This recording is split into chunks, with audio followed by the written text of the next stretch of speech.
Welcome back media Chhattisgarh. चलिए देखते हैं छत्तीसगढ़ की 25 फटाफट बड़ी खबरें। साथ ही डेली खबरों से अपडेट रहने के लिए चैनल को सब्सक्राइब करने के साथ वीडियो को लाइक करें।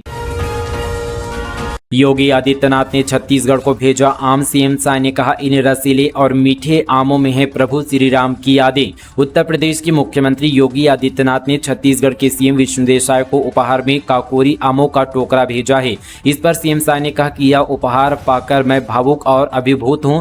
प्रभु श्री राम जब भी ननिहाल आते रहे होंगे तब उनके साथ रसीले आमों के टोकरे भी जरूर आते रहे होंगे, तभी छत्तीसगढ़ के आमों में भी यही स्वाद है। वनवास के समय यहाँ के आम हमारे रामलला को वहां के आमों की अवश्य याद दिलाते रहे होंगे। उत्तर प्रदेश के मुख्यमंत्री ने काकोरी आमों के साथ छत्तीसगढ़ के मुख्यमंत्री शाह को भेजे गए पत्र में उत्तर प्रदेश में आमों के प्रचुर उत्पादन और वहां की लोकप्रिय प्रजातियों का विस्तार से उल्लेख किया गया है। उन्होंने बताया कि स्वतंत्रता संग्राम का साक्षी रहा काकोरी आम उत्पादन का भी प्रमुख केंद्र है। उत्तर प्रदेश सरकार ने आमों की मार्केटिंग काकोरी ब्रांड के नाम से शुरू किया है।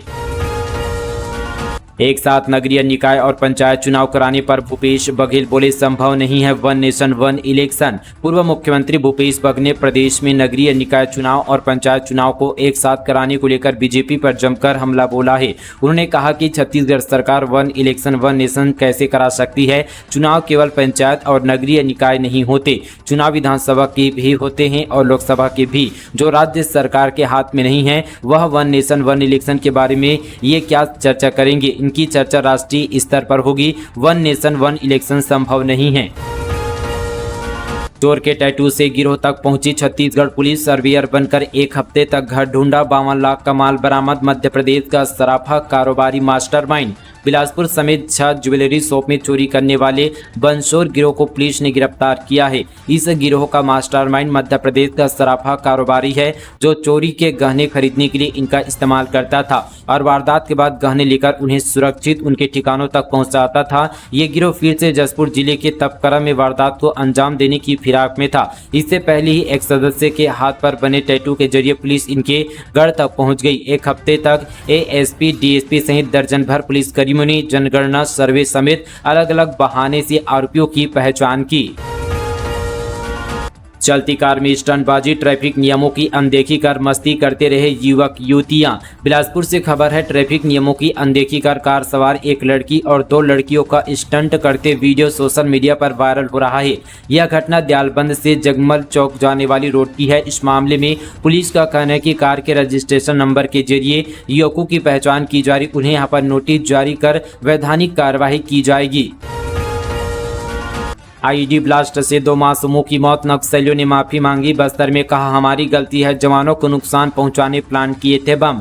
बीजापुर जिले के मुदवेंडी गांव में आईईडी ब्लास्ट की चपेट में आने से मारे गए 2 मासूम बच्चों के परिजनों से अब नक्सलियों ने माफी मांगी है। नक्सल संगठन के पश्चिम बस्तर डिवीजन कमेटी का कहना है कि गाँव वालों को नुकसान पहुँचाने की हमारी कोई मंशा नहीं थी। जंगल के रास्ते में आईईडी प्लांट थी और इस रास्ते से गाँव वालों को न जाने पहले ही बता दिया गया था। सरकार पुलिस के खिलाफ चल रही है, यहाँ पर हमारी लड़ाई से कुछ गलतियां हो रही है, इसके लिए माफी मांगते हैं।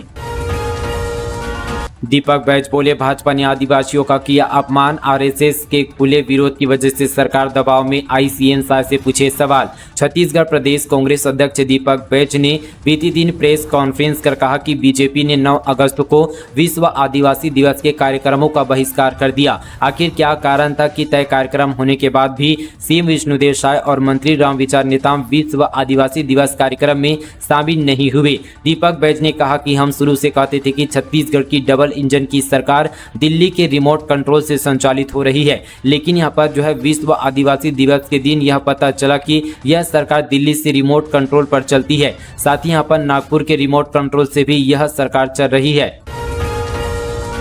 बलौदाबाजार में फैला डायरिया, 40 से अधिक बीमार, अब जागा स्वास्थ्य विभाग। बलौदाबाजार जिले में लगातार डायरिया फैलने से स्वास्थ्य विभाग परेशान नजर आ रहा है। कलेक्टर दीपक सोनी ने स्वास्थ्य विभाग को लगातार मुस्तैद रहने को कहा है। ताज़ा मामला करमदा का आया है, जहां अचानक बीती शाम से लोगों को उल्टी दस्ते की शिकायत हुई है और देखते ही देखते 40 से अधिक लोग बीमार हो गए। इसको लेकर स्वास्थ्य अमला गाँव में कैंप लगाकर इलाज कर रहे हैं। 10 से अधिक मरीज को जिला चिकित्सालय में भर्ती कराया गया है।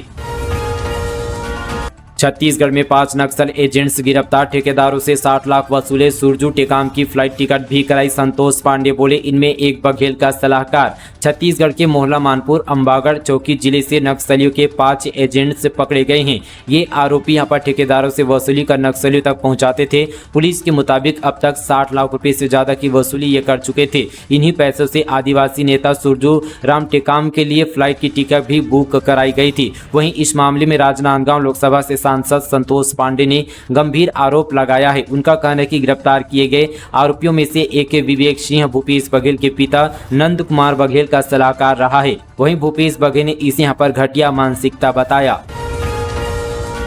19 की उम्र में करोड़पति युवक ने फेक ट्रेडिंग कंपनी बनाकर लोगों से करोड़ों ऐठे, दिल्ली से गिरफ्तार। रायपुर में 2 करोड़ 92 लाख रुपए की ठगी करने वाले 19 साल के अंकित को दिल्ली से गिरफ्तार किया गया है। अंकित ने फर्जी शेयर ट्रेडिंग कंपनी बनाकर लोगों को ठगा और पैसे विभिन्न फर्जी खातों में जमा कराए। उसके खिलाफ 50 से अधिक पुलिस थानों, साइबर सेल में रिपोर्ट दर्ज है। वहीं बीकॉम का छात्र और नाबालिगों का भी उपयोग कर ठगी करता था।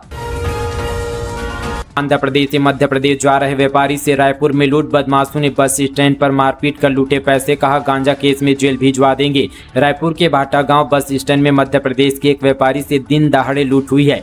बदमाशों ने सुनसान इलाके में ले जाकर मारपीट की, फिर 90,000 कैश, मोबाइल और पर्स लेकर भाग गए। उसे धमकी भी दी है कि यदि पुलिस के पास जाएगा तो उसे गांजा केस में फंसाकर जेल भिजवा देंगे। मामला टिकरापारा थाना क्षेत्र का है। बजरंग दल के कांवड़ यात्रा व धर्म सभा में शामिल होंगे विधायक टी राजा, महिला बाल विकास मंत्री रहेगी साथ। सूरजपुर जिले से खबर है, बजरंग दल के 12 अगस्त को प्रस्तावित कांवड़ यात्रा और धर्म सभा में शामिल होने तेलंगाना के गोशा महल विधायक टी राजा विश्रामपुर आएंगे। वे महिला बाल विकास मंत्री लक्ष्मी राजवाड़े के साथ रायपुर से हेलीकॉप्टर से विश्रामपुर पहुंचेंगे और वहां पर वे करीब 4 घंटे रुकेंगे। फिर 4:30 बजे उसी हेलीकॉप्टर से रायपुर के लिए रवाना होंगे। अब बहनें आसानी से भेज सकेंगी राखी, डाक विभाग ने रक्षाबंधन पर की है ये विशेष व्यवस्था। डाक विभाग ने रक्षाबंधन त्यौहार को लेकर ग्राहकों के लिए विशेष व्यवस्था की है। इसके तहत विशेष राखी लिफाफा का प्रकाशन कराया गया है ताकि लोग इस लिफाफे का उपयोग कर राखियों को जल्द से जल्द स्पीड पोस्ट के माध्यम से भेज सके। यह विशेष लिफाफा रायपुर प्रधान डाक घर सहित रायपुर संभाग के सभी डाकघरों में उपलब्ध है। इसके अलावा राखी भेजने के लिए पुजारी पार्क के सामने टिकरा रायपुर स्थित नेशनल सॉर्टिंग हब में 24 घंटे और प्रधान डाकघर में सुबह 8 बजे से रात 8 बजे तक और शहर एवं अन्य डाकघरों में स्पीड पोस्ट बुकिंग की सुविधा उपलब्ध कराई गई है। बिलासपुर में खेत में मिला विशालकाय मगरमच्छ, नहीं पहुंचे वन विभाग के कर्मचारी तो ग्रामीणों ने खुद रेस्क्यू कर घुंटा घाट बांध में छोड़ा।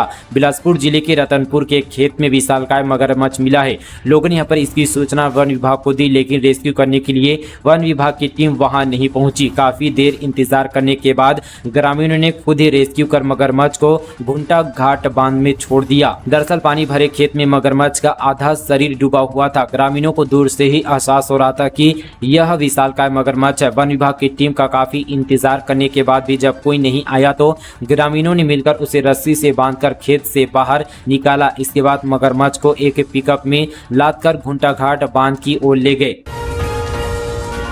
रायपुर में आज से शुरू होगी पंडित प्रदीप मिश्रा की शिव महापुराण कथा। ट्रैफिक पुलिस ने जारी किया रूट चार्ट।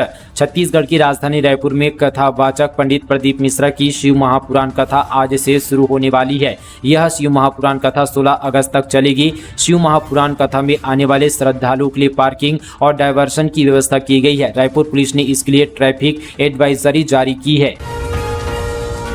झोपड़ी में पढ़ रहे हैं 50 बच्चे, अभिभावकों ने बनवाया झोपड़ी। ग्रामीण बोले जनदर्शन में कई बार शिकायत, डीईओ बोले कलेक्टर से बात करिए। छत्तीसगढ़ के गरियाबंद जिले में सरकारी योजनाएं दम तोड़ रही है। ग्राम कोडालबाई में पिछले 4 साल से सांप बिच्छू के खतरे के बीच झोपड़ी नुमा छत के नीचे विशेष पिछड़ी जनजाति के बच्चे पढ़ने को मजबूर हैं। स्कूल के लिए भवन नहीं होने पर चंदा इकट्ठा कर झोपड़ी बनाए गए हैं, जहां करीब 50 बच्चे पढ़ने को मजबूर हैं। शिक्षा विभाग और जिला प्रशासन की कार्यप्रणाली से आहत अभिभावकों बच्चों की समस्या और परेशानी का खुद ही समाधान कर रहे हैं। जिला मुख्यालय से महज 30 और 35 किलोमीटर की दूरी पर स्थित दलदली और गोडालबोय दोनों की गांव विशेष पर पिछड़ी जनजाति के कमार, भुंजिया, गोंड परिवारों के बच्चे पढ़ते हैं। शायद सरकार ने पूरा किया वादा, इन किसानों के खाते में भेजी गई 9 लाख रुपए की मुआवजा राशि। राज्य शासन द्वारा किसानों को खेती किसानी में प्राकृतिक रूप से 33% से अधिक नुकसान होने पर प्रति हेक्टेयर के हिसाब से मुआवजा दिए जाने का प्रावधान है। इसी कड़ी में बिलासपुर जिले के बेलगहना तहसील के 4 गाँव के 164 ओला पीड़ित किसानों को 9 लाख रुपए की मुआवजा राशि का चेक वितरण किया गया। जल्द 4G 5G universal SIM launch करेगी BSNL। यह कंपनी के रिवाइवल का हिस्सा। देश में अभी इसके 8 करोड़ 63 लाख से ज़्यादा यूजर। दूरसंचार विभाग ने कहा कि भारत संचार निगम लिमिटेड जल्द ही 4G 5G ready universal SIM और ओवर द एयर लॉन्च करेगी। इस सिम को यूजर कहीं भी एक्टिवेट कर सकेंगे।